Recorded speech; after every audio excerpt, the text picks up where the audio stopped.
just fine before I met you. I drink too much and that's an issue, but I'm okay. Hey, you tell your friends it was nice to meet them. My beloved teacher and my friends. Today, as candidate A, I would like to express my point of view about a topic regarding how people in my community are struggling to cope with their lives. In my opinion, I strongly believe that donation in cash and being helpful to them are actually effective alternatives that can actually help them to cope with their lives better. In order to collect all those donations, we can actually launch campaigns, concerts, and a lot more interesting activities that are done for fundraising purposes. All these activities are actually open to everyone who are interested so that we can collect as much money as possible. So by doing this, we can actually help the poor to buy all those necessities, for instance, food, clothes, and a lot more, so that they can cope with their lives better. Besides, it can also be helpful to them. It's important to be helpful and kind to each other. Just imagine if we do not help them during times of difficulties and obstacles. Like, for example, if they are short of money, they will probably indulge in robberies.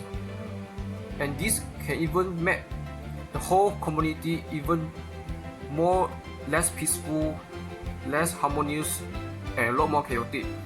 So in order to prevent all these things from happening, we must be helpful to each other.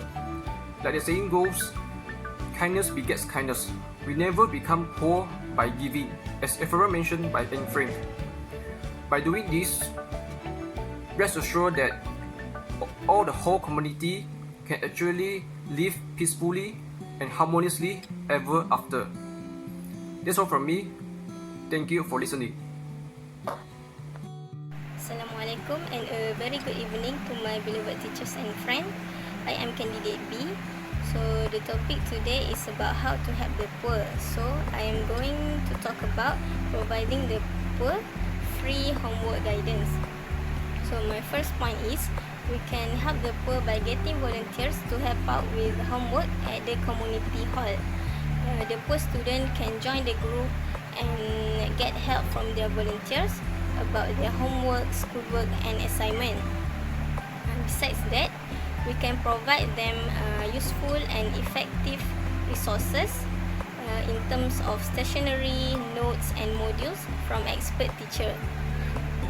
This will truly be helpful for the student to understand and practice more about their studies. Printed materials from the internet will also greatly facilitate the student learning process.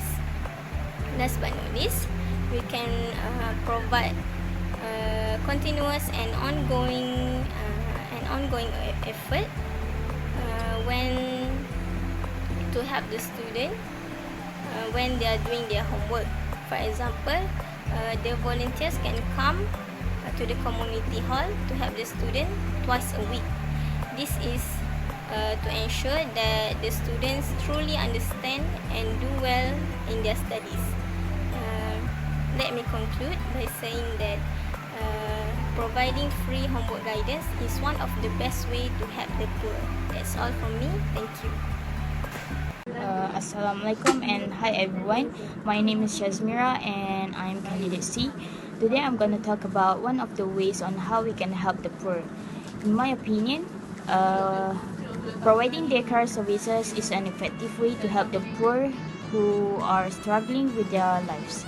For example, we do not need to charge any fees when they send their kids to the daycare center. This way, we can reduce their burden as they do not need to worry about their kids' safety when they are looking for a job. As a result, they will run their lives better. Not only that, providing daycare services also includes healthcare such as doctor care, nursing care, and others. A doctor may visit a patient who comes from an unwealthy family at home to diagnose and treat illnesses. By this, they will feel appreciated and loved. Lastly, the reason why I think providing daycare services is an effective way to help them is because with this way, we can help them with their financial problem.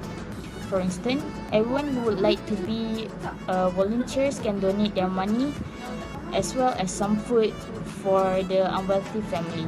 Other than that, we can provide food and utility like library and computers at the daycare center. As a result, they will have a chance to live a good and happy life as anyone else. In conclusion, we can help the poor by providing daycare services as it helps them to cope with their daily lives. That's all from me. Thank you. Bismillahirrahmanirrahim. Assalamualaikum warahmatullahi wabarakatuh to examiners and all my friends. I am Karididi. I will talk about getting sponsorship for children's education is the way how to help poor community. Education is one of the most important things in our life. Everyone needs to learn for their future.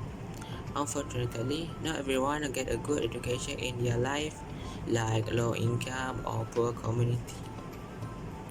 My first point is getting sponsorship for children's education is raise awareness in themselves to excel in learning. I believe that to get sponsorship is very hard because there are many challenges apply to get the sponsorships. So if they get the sponsorship, they need to grab the opportunity and do their best to make their parents proud to them. The next point is getting sponsorship can get a better job opportunities in the future. After they finish their lessons, usually they will be offered to the work for their sponsors to continue their studies like non-government parties. For example, they will be offered to be an engineer in a private company. In conclusions, getting sponsorship for children's education is the way how to help poor community. That's all from me. Don't forget to like and subscribe our video. Thank you.